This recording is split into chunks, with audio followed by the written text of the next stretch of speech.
Ah là là là là, les gars, je sais même pas quoi dire. Je sais même pas quoi dire. Franchement, c'est un seul mot, honteux. Y a pas d'autre mot. En fait, je suis même plus choqué. Le Real Madrid, donc, perd 3-0 face au PSG. Je me suis arrêté à la 84e minute. Donc, j'espère qu'il n'y a pas un dernier but. Sinon, peut-être on perd encore plus. Mais en tout cas, là où je me suis arrêté, on perd 3-0 contre le PSG. C'était une demi-finale, donc quand même il y avait un certain prestige, même si c'était juste de la Coupe du Monde des clubs.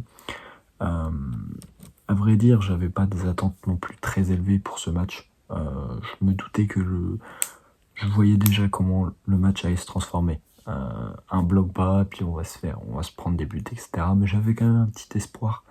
Mais là, en fait, je suis même plus choqué, quoi. C'est à l'image de la saison. C'est 2 erreurs, des 2 centraux, comme de par hasard, d'un poste qu'on a cruellement besoin depuis des années, mais la direction, d'après eux, on n'en a pas vraiment besoin, parce que là, à part Euchen, mais bon, ça a été recruté en catastrophe. Hein. Enfin bref, c'est à l'image de la saison, et en fait, le Real est retombé dans ses travers, clairement.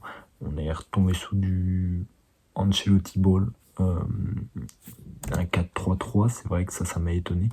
Mais on a senti que dès qu'il y a eu des buts, hop, voilà, tout le monde a commencé à faire ses mauvaises habitudes. Mbappé faire des tout droits et à la fin tenter la frappe et tout, ne pas jouer au collectif. Mais vu que Mbappé a fait ça, Vinicius l'a vu tenter tout droit, etc. Ben Vinicius va faire pareil l'action d'après. Et vu que Vinicius a fait ça, Bellingham va faire pareil. Donc en fait, c'est un cercle sans fin, des individualités qui veulent absolument devenir le héros qui va peut-être essayer de sauver son match, mais pas pour le collectif, non. Juste pour sa personne en fait. Donc c'est un vrai problème. Et si Xabi Alonso arrive à régler ce problème, chapeau, parce que j'ai l'impression que ça va être vraiment compliqué. J'ai bien peur que ça passe par des départs. Parce que Vinicius, je suis désolé, mais le match que tu fais, ben, tu mérites pas le salaire que tu demandes. Tu veux pas prolonger, ben, ok. C'est soit t'acceptes maintenant avec le salaire qu'on te propose, mais si tu veux être le meilleur salaire au club, il faut être le meilleur au club, tout simplement en fait. Et là, je suis désolé, mais tes replis défensifs, c'est une catastrophe. En fait, je parle de Vini, mais Mbappé, c'est pareil. Bellingham, c'est le seul qui a un peu d'envie. C'est le seul mec qui va gueuler sur Mbappé ou Vinicius, il s'en fout. Et lui, il va les tacler, il va courir, il s'en fout. Bellingham, t'es pas irréprochable, mais presque. Franchement, presque. Donc, d'habitude, j'essaye de noter des choses, etc. pour analyser le match. Mais là, bon, j'ai écrit on est des putains de clowns. Je suis pas sûr que la feuille soit, soit très utile. Donc, ce sera plus une réaction à chaud, en tout cas du match. Donc, on refait un petit peu le déroulé du match. Real Madrid, à partir de là, allez, déjà rien que le premier corner. Rien que le premier corner. Vinicius, Mbappé et Vinicius combinent. Vinicius fait une offrande à un défenseur. Peut-être il avait la flemme de faire un corner, je sais pas. Mais sinon, après 5ème minute, je crois, donc on se prend le premier but de Fabian Ruiz sur une erreur, mais complètement débile de Raúl Asensio. C'est là où on voit que peut-être il a pas de niveau. Il n'y a pas le niveau d'un titulaire. Ça c'est sûr et certain. Après, faut pas trop lui tomber dessus. Faut pas oublier ce qu'il a fait aussi. Mais il a ses limites. Je pense qu'il aura toujours ses limites.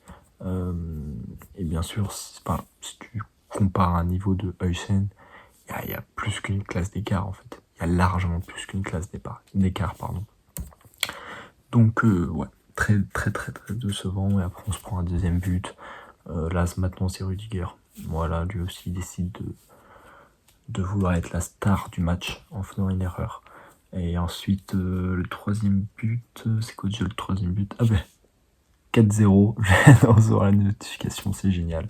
Donc le Real Madrid perd 4-0. On a eu la réaction, je rigole parce que je suis même plus choqué quoi. Mais sinon, le troisième but, si oui, c'est où il part tout seul sur une magnifique action du PSG. Mais je pense que on facilite aussi les actions du PSG. Je dis pas que le PSG, franchement le PSG a vraiment très bien joué, si on s'y attendait, c'est le meilleur club du monde à l'heure actuelle, qui joue le mieux aussi. Donc ils ont les résultats, plus le jeu, c'est juste exceptionnel aussi. Donc franchement, chapeau à tous les supporters du PSG. Je suis même content pour eux, parce qu'avec toutes les galères qu'ils ont eues, etc. Franchement, je suis content pour vous. Enfin, vous avez à combiner donc les résultats et le beau jeu, mon rêve. Mais bon, on a eu déjà assez de LDC, il faut bien laisser aussi un petit peu aux autres, malheureusement. Mais je dirais que on a dû faciliter aussi, parce que franchement, il y avait une classe d'écart entre le PSG et le Real Madrid. Quand tu voyais sur le terrain, on aurait dit que c'était une équipe de jeunes, le Real Madrid, qui essayait d'apprendre des plus grands, en fait. Enfin, c'était impressionnant. On était 5 secondes en retard sur un joueur. Il y avait tout en retard, il y avait tout, mais personne courait. Enfin, c'est encore une fois une humiliation de plus, en fait, dans cette saison. J'ai l'impression que là, on jouait contre le Barça. Bon, ça me fait un petit peu moins de mal, parce que c'est en Coupe du Monde des clubs et c'est contre le PSG. Mais franchement, le Barça, on s'est pris pareil. Hein. Le 4-0, c'est pareil. Hein. Là, on se prend 4-0. Et en plus, le Real, c'est qu'il a une facilité quand même à se prendre des gros scores. Il y a des équipes, ça va. Mais nous, c'est terrible. Hein. Nous, on n'y échappe pas en tout cas. Mais ouais, chapeau au PSG. Franchement, ils vont gagner cette Coupe du Monde des clubs, je pense. En tout cas, j'espère. Et c'est totalement mérité. En fait, ils auront fait donc un sextuplé, il me semble, si je me trompe pas, en termes de trophées. C'est totalement mérité. Et, soyez contents. Mais maintenant, on va plus reparler du Real, parce que ma chaîne est principalement sur le Real Madrid. Mais oui, je dirais que en fait, il y a très peu de points positifs. Hein. Même si t'essayes de chercher, j'ai mis que le point positif, c'est qu'on sait qu'on est nul. Et ça, je pense que c'est peut-être un des plus gros points positifs. C'est qu'on n'est pas parti sur une bonne note et on se dit, bon, le mercato, c'est bon, le club a l'air d'être plutôt cool. On a vu les résultats contre la Juventus et Dortmund, allez, ça passe. Non.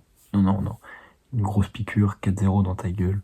Ça montre qu'il y a énormément de failles, qu'il va falloir travailler, et que les joueurs, j'espère, hein, mais il faut une remise en question de chaque joueur. De chaque joueur. En fait, c'est qu'il y en a, je pense qu'on les a trop... On les critique pas assez, on les a trop bichonnés, on les a trop... Voilà, aux petits soins, etc. Non mais... Et maintenant, c'est open bar, on s'en bat les couilles, ça joue n'importe comment, chacun a ses petits égos, etc.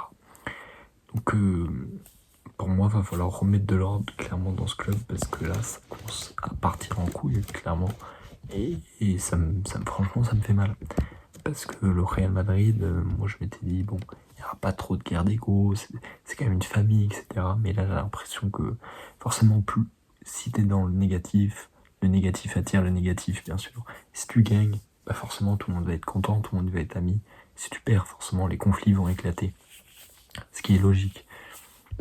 Sinon, après, en seconde mi-temps, je dirais que il y a eu un petit peu du mieux avec du ballon, parce que le PSG a fait tourner, le PSG savait qu'ils avaient gagné, donc voilà.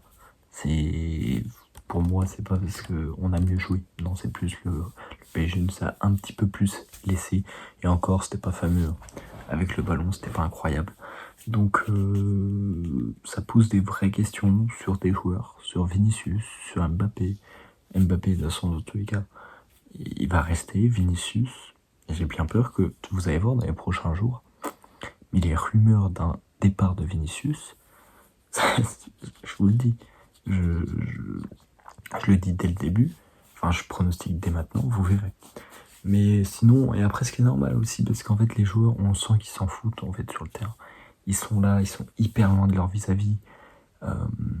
Et même ils doivent couper la ligne de passe, au moins, au minimum, maintenant, parce que tu fais semblant. Des fois j'ai vu des Vinicius quand il marchait, c'était... En fait, il faisait mal semblant, en fait. Il faisait mal semblant de défendre. Donc ça, c'est vraiment terrible. Enfin bref, je vais pas passer... Hein. De toute façon, c'est pas une analyse très poussée. Donc je vais pas passer mon temps à me plaindre. C'est une demi-finale de Coupe du Monde des clubs. En soi, on a juste perdu notre honneur et peut-être notre fierté aussi. Donc ça fait toujours mal. Perdre avec 4-0, 4 buts d'écart, ça fait toujours mal. Face au PSG, il y a quand même une petite hype. Et là, devant le monde entier, on se fait humilier. Une fois de plus. Écoutez, c'est comme ça. J'espère qu'en tout cas, la saison prochaine, il y aura un vrai changement. Ça a commencé un tout petit peu, mais juste, moi je veux, ne blâmez pas Xabi Alonso. Xabi Alonso vient tout juste d'arriver, il fait avec ce qu'il a, c'est compliqué. Donc on pourra le blâmer dans un an s'il y a ce genre de performance, mais là, à l'heure actuelle, tu peux pas. Et ceux qui vont dire oui, mais Ancelotti c'était pareil. Certes, on le blâmait parce que lui, ça faisait un petit moment quand même. Là, Xabi Alonso, si dans un an c'est pareil, on va le blâmer. Ce qui est logique, t'as un an de travail, là, on peut avoir un jugement assez reculé et aussi assez réfléchi sur la question. Mais je dirais que ouais, allez, les seuls points positifs, c'est qu'on sait qu'on est nul. Et le retour de Militao, que je trouve a fait un assez bon match. Voilà. Et je dirais que j'ai peut-être plus une confiance envers un Militao un peu plus en forme qu'un Asensio. Et aussi, je dirais qu'aussi Militao, dans un système à 3, à droite, il peut être bon, parce qu'il aime bien être sur le côté droit et tout. Donc voilà, et le retour de Carvajal aussi, ce qui, lui, a toujours ce petit truc de, quand il y a un joueur qui passe, faut faire la petite faute, etc. Et moi, ce que je trouve que tu as besoin d'un joueur comme ça, alors qu'à l'heure actuelle, dans l'équipe, t'as aucun joueur avec du vice un petit peu. Et c'est ça qui manque en fait. Et Fran Garcia, par exemple, il l'a pas du tout. On a vu un Fran Garcia en grosse difficulté. Donc ça aussi, ça me fait peur. Enfin bref, si vous avez aimé ma vidéo, réaction à chaud, n'hésitez pas à like, surtout ça m'aiderait énormément, et surtout à vous abonner pour suivre donc les prochaines vidéos. Je vais faire des vidéos sur des sujets, etc. Et aussi, je fais beaucoup de shorts sur l'actualité du Real Madrid. En tout cas, reposez-vous bien, parce que après l'humiliation qu'on s'est pris, c'était chaud. Et si vous êtes supporter du PSG, félicitations à vous, et moi j'y vais, ciao.